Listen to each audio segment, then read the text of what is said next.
নমঃ শিবায়, ওং নমঃ শিবায়, ওং নমঃ শিবায়। জ্যৈষ্ঠ মাসের প্রতি সোমবার ভুলেও আপনারা এই 5টি কাজ করবেন না, নইলে আপনার জীবনের ওপর মহাদেব অত্যন্তই রুষ্ট হবেন। নমস্কার দর্শক বন্ধুরা, প্রত্যেককে জানাচ্ছি আমাদের এই পৌরাণিক ইউটিউব চ্যানেলের পক্ষ থেকে সুস্বাগতম। আশা করছি আপনারা সকলে ঈশ্বরের কৃপায় ভালো আছেন। বন্ধুরা, আপনারা জানেন যে সোমবার হলো বাবা মহাদেবের বার, আর এই দিন এমন কিছু কাজ আছে যে কাজগুলি করলে যেমন বাবা মহাদেব খুবই সন্তুষ্ট হন, ঠিক তেমনই আপনার অকারণের এমন কিছু কাজ যা আপনাকে ডুবাতে সাহায্য করবে, অর্থাৎ আপনার জীবন বরবাদ করে দিতে বেশি সময় নেবে না। তাই জানাবো বন্ধুরা, এই সম্পর্কে যদি বিস্তারিত আপনি জানতে চান, অবশ্যই আপনার এই মূল্যবান সময়টি যদি কিছুটা ব্যয় করে আজকের এই ভিডিওটি দেখেন, আমি আশা করছি আপনি অনেকখানি সমৃদ্ধ হবেন এবং জীবনে আপনি কাজে লাগাতে পারবেন।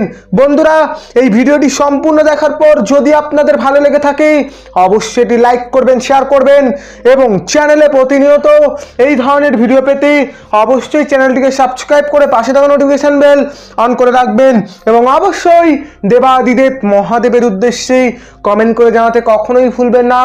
ওং নমঃ শিবায়, ওং নমঃ শিবায়, ওং নমঃ শিবায়। জড় জগতের 3টি অবস্থা, সৃষ্টি, স্থিতি এবং প্রলয়।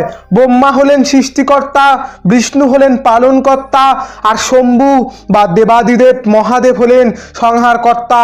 সমগ্র জড় জগৎ এবং জড় প্রকৃতির 3টে গুণের দ্বারা নিয়ন্ত্রিত হয়। আপনারা জানেন যে 3টি গুণ হলো সত্যগুণ, রজগুণ, তমগুণ।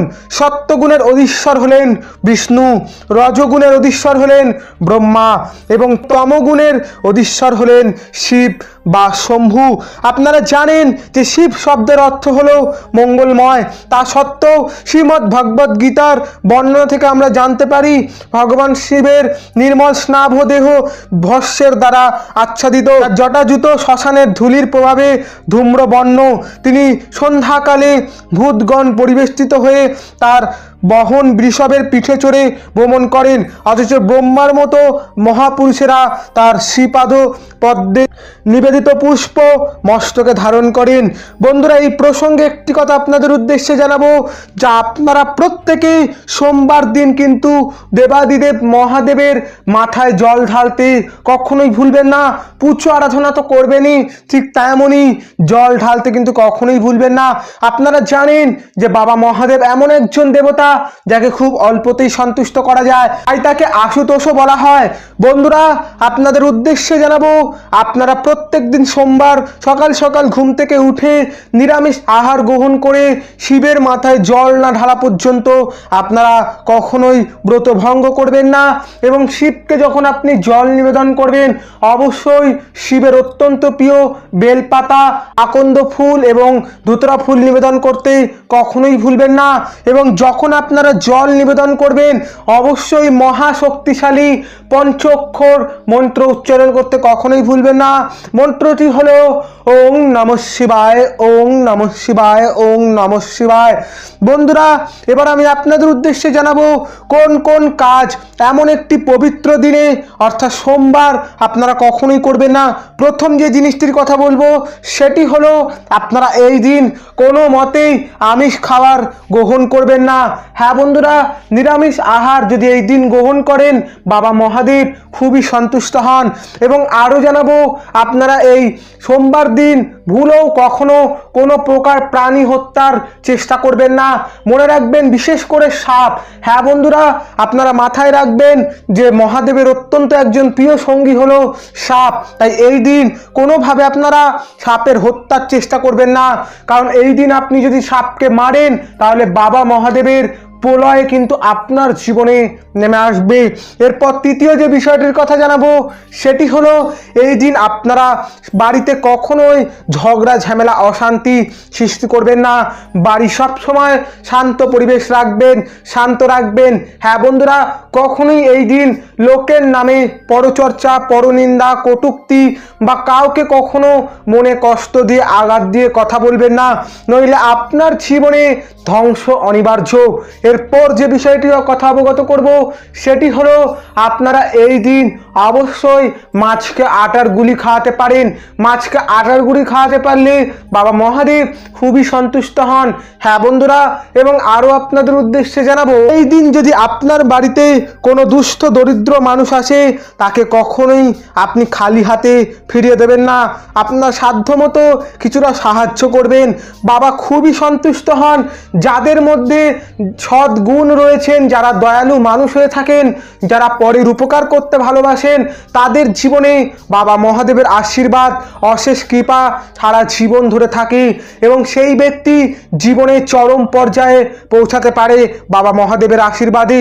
তাই জানাবো বন্ধুরা, আপনি যদি একজন মানুষ হয়ে থাকেন, অন্তত মানুষ হয়ে মনের মধ্যে সবসময় দয়া মায়া এই জিনিসগুলি মনের মধ্যে রাখবেন। মানুষকে সাহায্য করার জন্যে আপনি এগিয়ে আসবেন।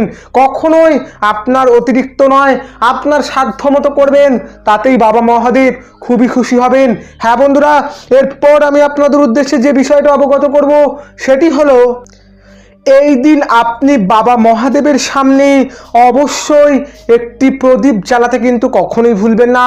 খুব ভালো হয় আপনি যদি বাবা মহাদেবের সামনে একটি তিল তেলের প্রদীপ জ্বেলে আপনার সকল মনের ইচ্ছা মনোবাসনা বাবা মহাদেবের উদ্দেশ্যে ব্যক্ত করেন। বাবা মহাদেব আপনার সেই মনের ইচ্ছা নির্দ্বিধায় পূরণ করবেনই করবেন। বন্ধুরা, আমি আপনাদের উদ্দেশ্যে আজ যে বিশেষ বিষয়গুলি অবগত করলাম, এই বিষয়গুলি অবশ্যই বিশ্বাস সহকারে শ্রদ্ধার সঙ্গে বাবা মহাদেবের উদ্দেশ্যে যদি আপনি করতে পারেন, বাবা মহাদেব খুবই সন্তুষ্ট হবেন। তবে এই দিন আপনি বাবা মহাদেবকে যদি অভিষেক করান, যদি শিবলিঙ্গে জল নিবেদন করেন, আপনি শিবলিঙ্গে বেলপাতা অর্পণ করেন, তাহলে আপনার জীবনে মঙ্গল এর চাইতে বড় কিছু হতে পারে না। আপনারা প্রত্যেকেই জানেন যে বাবাকে এক গ্লাস জল দিলেও বাবা খুবই সন্তুষ্ট হয়। হ্যাঁ বন্ধুরা, এটি একদমই সঠিক কথা। কিন্তু আপনি যাই করবেন মন থেকে করবেন, কোনোদিনই মন অশান্ত বা অস্থির রেখে করবেন না। মন সবসময় এক মনে আপনারা কাজগুলি করবেন। বিশ্বাস ভক্তি শ্রদ্ধা এই জিনিসগুলি বাবা মহাদেবের ওপর রাখবেন। সমস্ত প্রকার বিপদে আপনি বাবা মহাদেবকে নির্দ্বিধায় পাবেন এবং আপনার সকল বিপদ তিনি কাটিয়ে দেবেন। হ্যাঁ বন্ধুরা, এই বিশ্বে এই ভারতে অনেক মানুষ আছেন যারা এই শিবের ভক্ত। তাই জানাবো বন্ধুরা, প্রত্যেককে এই ভিডিওটি আপনজনদের মাঝে শেয়ার করে দেবেন এবং কেমন লাগলো কমেন্ট করে জানাবেন। এবং একই সঙ্গে কমেন্ট করে কিন্তু কখনোই জানাতে ভুলবেন না ওং নমঃ শিবায়, ওং নমঃ শিবায়, ওং নমঃ শিবায়। আপনি অনেকখানি উপকৃত হবেন। আজকের মতো বিদায়। প্রত্যেকে ভালো থাকবেন, সুস্থ থাকবেন এবং সকলকে ভালো রাখবেন। নমস্কার।